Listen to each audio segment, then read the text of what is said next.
ada satu organisasi advokat. Karena kalau satu organisasi advokat, maka akan ada satu standarisasi profesi advokat. Kalau dia lebih dari satu, bayangkan akan ada puluhan atau ratusan standar profesi advokat. Pradi membuat standar nilai 7 lulus. Yang lain mengatakan nilai 3 juga boleh lulus.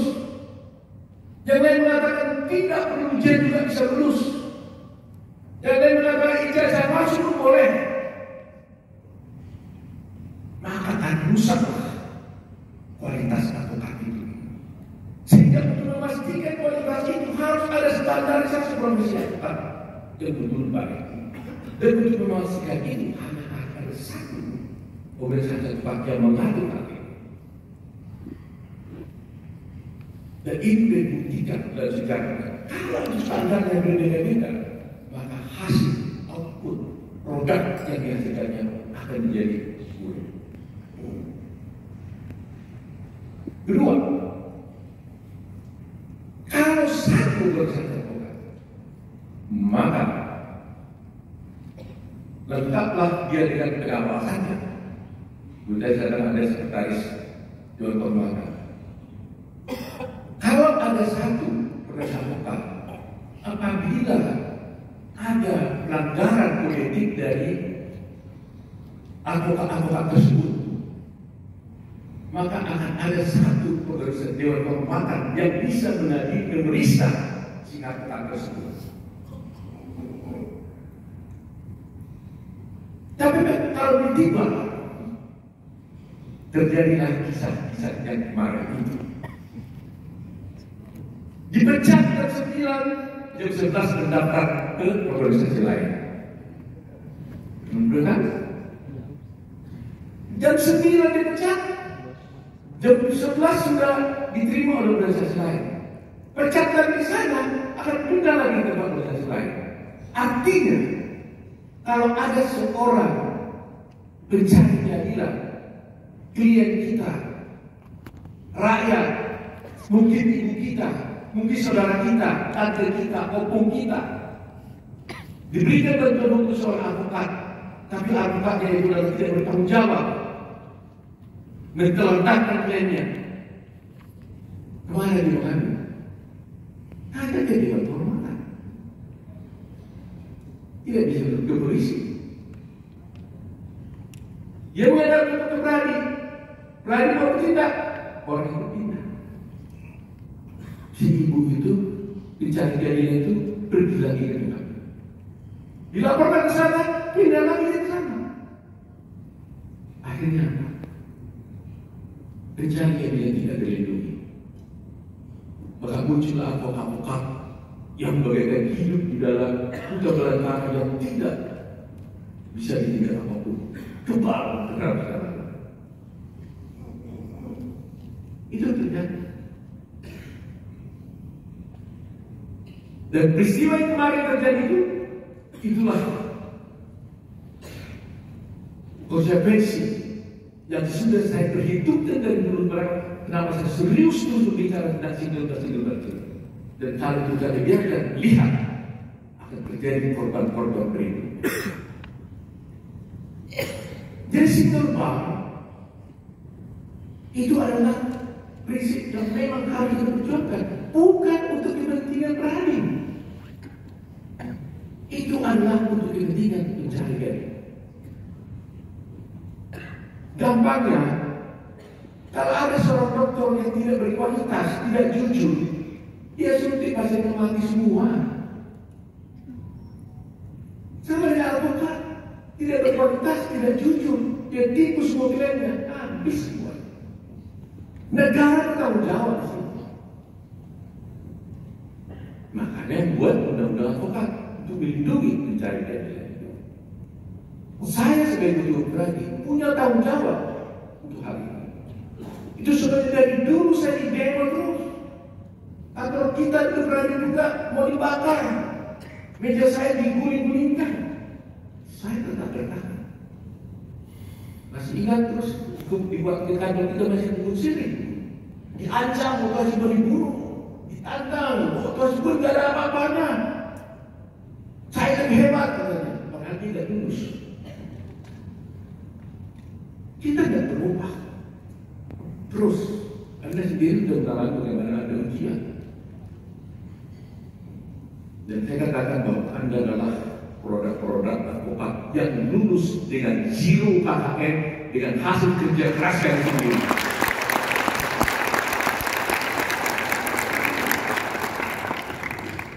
Anda patut bangga. Betul. Anda patut bangga. Dan itu sebabnya apa yang saya katakan ini bukan hanya kata saya. Presiden Organisasi Advokat England and Wales, kalau saya tidak keliru 2015, dia datang ke Indonesia bersama Duta Besar Inggris dan mengatakan, dan ada lihat di internet, mereka mengatakan setelah melihat bagaimana recruitment advokat Pradi, maka di sana seluruh advokat lulusan Pradi di-recognize, diakui dan bisa berpraktek di Indonesia. Dan buktinya berapa waktu yang lalu saya sudah meresmikan pendirian namanya mereka muda BILA, British International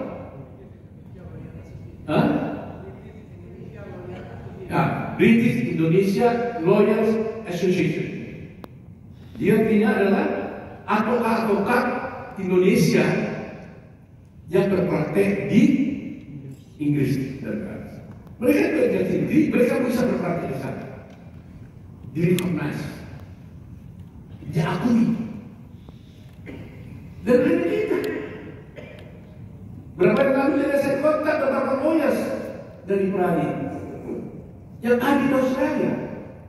Dan juga mereka tidak berpakaian mulai seperti itu akan mendirikan saya lupa namanya. Jadi hasil keras yang kita lakukan ini diakui KP3 internasional. Padahal sistem hukumnya berbeda. Di sana tentunya di sana kan Anglo-Saxon ya mereka dia. Kita kontinental. Beda, tapi mereka bisa mengakui Pradi. Jadi Anda kalau ingin praktek di Inggris ada beberapa syarat saja Anda bisa. Dan saya hampir tiap bulan itu mengeluarkan satu surat rekomendasi yang diminta para advokat Pradi yang berpraktek atau bekerja baik di Singapura, di Amerika dan sebagainya. Jadi saya selalu minta keluarkan namanya itu Certificate of Good Standing, surat keterangan rekomendasi dari Pradi agar mereka bisa bekerja di luar negeri. Nah inilah bukti nyata daripada apa yang sudah kita lakukan selama ini. Oleh karena itu, single bar is a must. Itu saya selalu sampaikan mulai dari dulu. Single bar is a must. Itu adalah suatu keharusan, bukan untuk kepentingan Pradi, tapi oleh kepentingan pencari keadilan. Jadi saya minta teman-teman semuanya harus berjuang. Saya tahu itu sulit dalam kondisi sekarang ini. Dengan banyaknya organisasi advokat yang di luar sana, saya tahu itu sulit sekali. Tetapi sebagai seorang advokat, kalau kita tahu ada suatu kebenaran yang harus diperjuangkan, harus diperjuangkan terus. Tidak tercapai hari ini, besok, nggak bisa besok, lusa, nggak bisa lusa minggu depan, sampai kapanpun tiba waktunya. Karena apa? Kita sudah buktikan ketika Pradi berdiri pada tahun 2004-2005. Itu single bar, 10 tahun berjalan. Di situ rating kita naik terus sampai kita diakui di luar negeri. Ketika itu masih single bar, dan yang boleh berpraktek sebagai advokat hanya boleh apabila menggunakan kartu Pradi. Itu zamannya Profesor Bagaimana dan juga Profesor dan juga Pak Hari Tumpas sebagai ketua Mahkamah Agung. Tidak cukup. Dan disitulah pengakuan internasional tentang pada kita.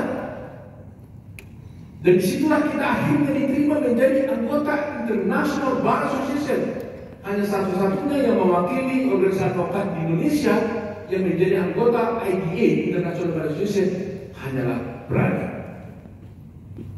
Tidak yang lain.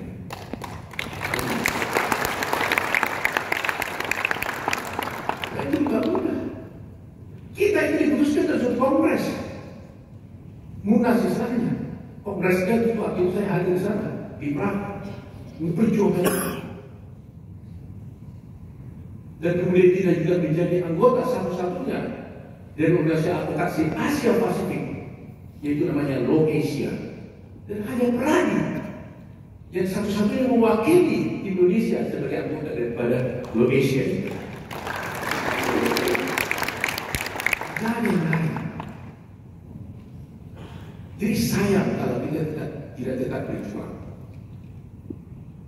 Nah, oleh karena itu saya ingin sampaikan, sebagai bentuk sinergi itu, maka kita buatlah logo Pradi, membedakan dengan yang lain-lain. Dan ingat, sudah semua tahu apa yang maksud dengan logo Pradi? Tahu apa arti dari logo Pradi ini? Jangan pulang dari tempat ini kan sudah tahu arti logo Pradi. Anda pasang logo terus tanpa tahu artinya, sejarahnya, jangan pulang dari tempat ini. Daripada Anda sampai nanti bertanya sedikit, saya jelaskan sekarang ini. Nanti aja terus sekarang saya jelasin. Karena saya 3 bulan berkumpul dengan membuat dengan teman-teman logo Pradi ini. Saya sewa konsultan sebagainya, tapi idenya saya sampaikan.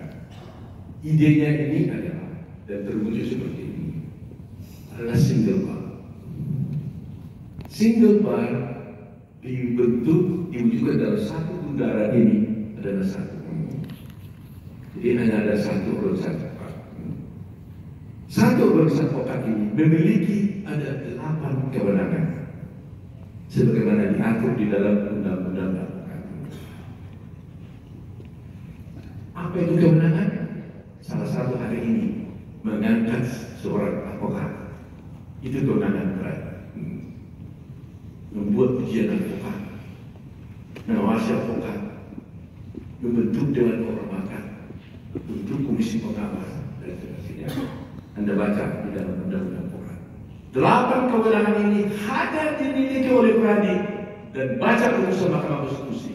Hanya Pradi lah yang mempunyai kewenangan itu, bukan organisasi yang lain. Dan itulah 8 tarikan itu yang garis-garis bawah 1, 2, 3, 4, itu 8. Mungkin ada 8 kewenangan. Jadi Pradi memiliki adalah wadah tunggal yang memiliki 8 kewenangan. Itulah arti daripada logo Pradi ini. Dan ini dibuat dengan bukan dikarang dalam arti kita ngomong. Baca putusan Mahkamah Konstitusi, baca undang-undang advokat. Karena tahun 2006 saja Mahkamah Konstitusi telah menyatakan Pradi adalah organ negara. Jadi kalau ada kemarin ini ada perdebatan, bohong itu Pak Yusril tidak tahu bahwa itu tidak benar Pradi organ negara. Saya tahu, mereka tidak baca putusan Mahkamah Konstitusi. Dan itu adalah tahun 2006, bukan baru-baru ini. Disebutkan di sana Pradi adalah organ negara yang bebas dan mandiri, independent state organ yang melaksanakan fungsi negara. Itu bukan kata-kata konstitusi, bukan kata saya. Itu kata putusan Mahkamah Konstitusi tahun 2006. Pradi adalah organ negara. Jadi bukan organ cek-cek di luar sana. Organ negara. Bagian dari satu organ dari negara ini. Tapi bebas dan mandiri. Makanya ini tidak dalam satu pertunjukan. Kenapa begitu? Karena dia melaksanakan fungsi negara. Mengangkat advokat ini salah satu tugas mengangkat Anda ini adalah melaksanakan fungsi negara. Jadi saya tidak bisa bayangkan ada organisasi advokat yang di luar kewenangannya bisa mengangkat seorang advokat. I can't imagine. Dan itu bisa dibenarkan oleh wilayah ini. Saya tidak terbayang.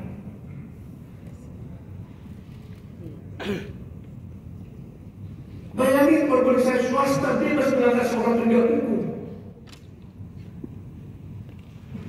Ada 3 orang bikin organisasi tempat, langsung besok bisa mengangkat penegak hukum. Tidak terbayang. Tapi kita telah bersuara seperti ini terus.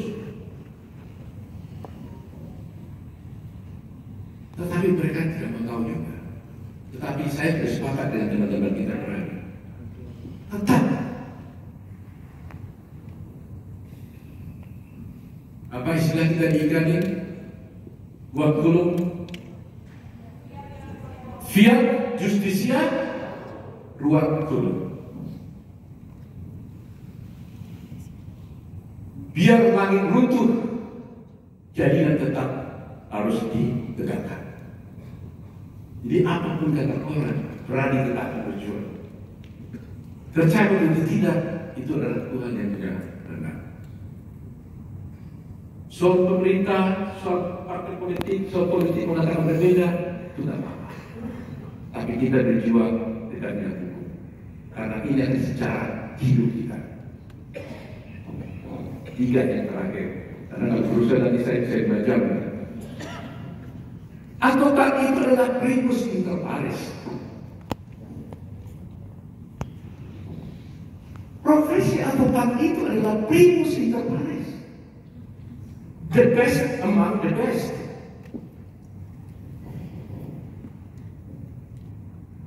Sebab kalau Anda tidak the best among the best, yang terbaik juga adalah pencari keadilan.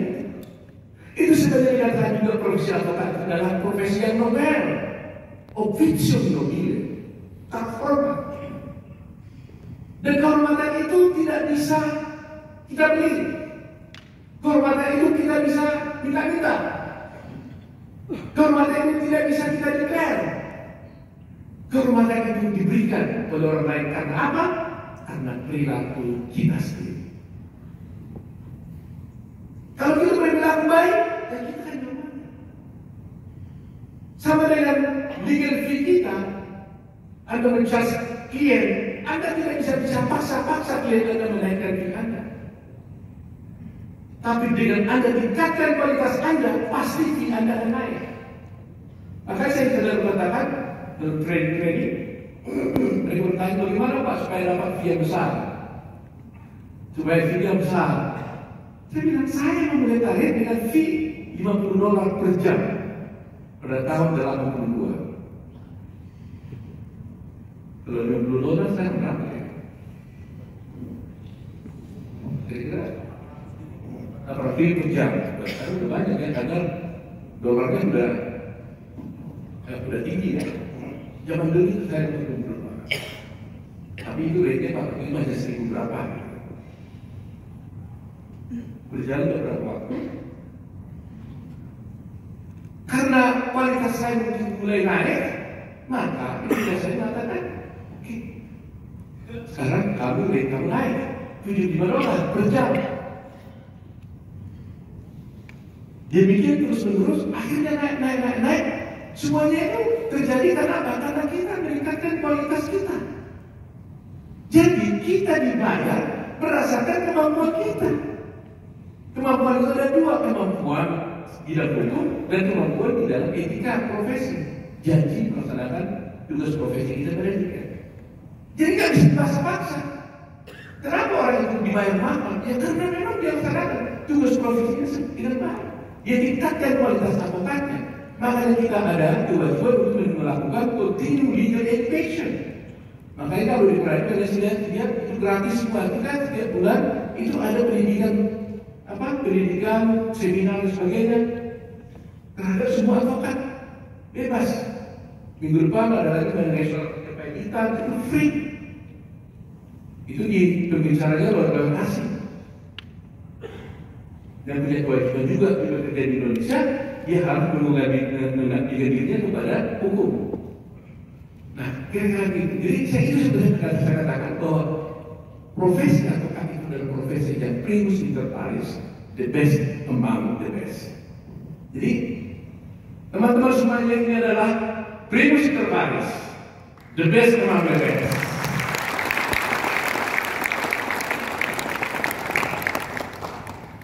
Tadi saya bilang terakhir, tapi ada satu ketinggalan. Tugas Anda dengan saya sedikit beda kan? Sedang kita canangkan, tugas juga biasa pakai, saya biasa pakai tugas.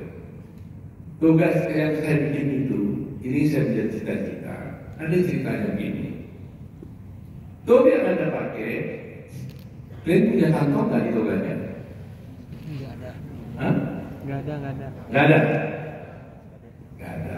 Kalau itu nggak ada. Kalau dapat fee disimpan di mana itu nanti? Kalau ada dapat fee dari klien, simpan di mana? Nah, toga zaman dulu itu ada toga-toga yang lain itu pakai kantong kiri kanan, ya Pak ya. Kalau berarti kita bikin dari kantong. Tapi yang tidak bisa sekarang ini tidak hanya tidak punya kantong, punya kantong kita bisa. Tapi kantongnya di belakang. Saya tadi saya cerita tugas saya tadi itu kantongnya di tangan kecil itu. Apa ini? Itu riwayatnya dulu, zaman dulu. Itu seperti itu. Mulai zaman Romawi. Ya. Para lawyer yang tulis itu adalah public defender. Ya. Itu semuanya kantongnya di belakang. Menggambarkan apa? Menggambarkan bahwa sebagai advokat kita adalah menegakkan hukum dan kebenaran. Dulu dikatakan tidak perlu mengumpulkan biaya. Itu pada awal mulanya tidak perlu biaya. Tetapi nggak mungkin ini bisa dipertahankan karena kemudian sudah menjadi suatu profesi. Kalau begitu adalah membela kebenaran dan keadilan. Tetapi akhirnya dikatakan, biarlah Anda bisa menjadikan itu profesi dan Anda hidup dari profesimu sebagai pengacara dan Anda berhak untuk mendapatkan honorarium. Nah, istilahnya masih honorarium. Di undang-undang kita itu masih honorarium, yang tidak fee. Walaupun dalam perkembangannya dikatakan berhak mendapatkan biaya-biaya atau legal fee. Tapi di kode kita disebut adalah honorarium. Anda berhak mendapatkan honorarium itu, walaupun sebenarnya itu honor sebenarnya, penghargaan, penghormatan kan. Tetapi meskipun Anda mendapatkan uang, itu bukanlah yang utama. Menegakkan hukum dan kebenaran itu adalah yang paling utama. Itulah sebabnya digambarkan adalah kantongnya juga di belakang. Artinya, saya mau menerima uang itu, tapi bukan yang utama. Makanya saya bikin di belakang. Tugas utama saya adalah menegakkan hukum dan kebenaran. Itu. Jadi saya kira itu cukup karena kalau saya teruskan akan panjang dan saya yakin teman-teman sudah mendapatkan lebih daripada yang saya sampaikan di KPA. Akhir kata saya ucapkan sekali lagi berterima kasih saya. Mari kita berjuang bersama-sama. Walaupun Anda sudah menjadi advokat peradi, jangan lupa karena banyak sekali berpikir dan ketika sudah diangkat prerogatif dengan peradi, dua kalau ada urusan dengan itu, teman tidak begitu. Kami juga tidak dapat gaji. Di peradi ini kita tidak dapat gaji juga. Itu uang penny kita tidak dapat. Berapa puluh tahun saya mengabdi di sini, uang penny tidak ada. Peradi waktu saya dirikan itu nol. Saya sendiri mendirikan peradi ini dari cabang mulai biaya dari nol. Biaya sendiri. Buka cabang seluruh Indonesia sendiri. Saya keluar negeri mengkampanyekan peradi juga biaya sendiri. Sampai akhirnya peradi sekarang memiliki kantor besar, punya uang dan sebagainya.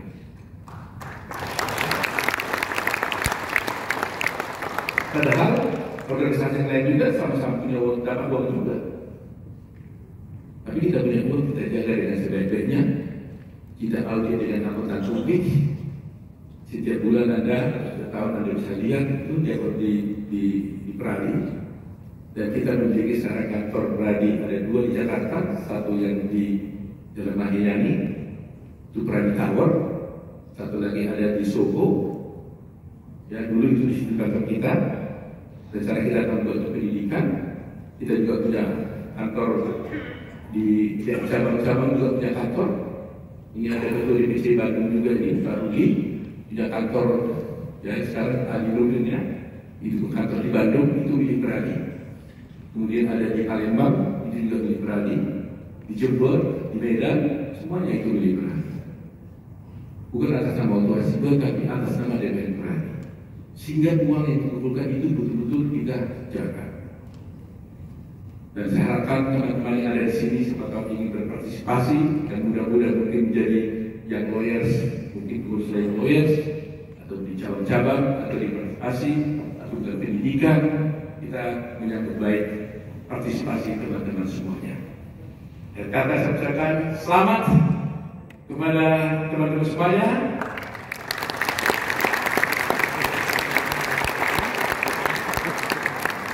Semoga dalam berkarir Anda sukses selalu, dalam rezeki yang melimpah, diberkati oleh Tuhan Yang Maha Kuasa, anak keluarga sehat-sehat, profesi Anda tetap meningkat, dan Anda menjadi seorang lawyer yang tangguh dan bisa mengabdi pada bangsa. Terima kasih, Terima kasih.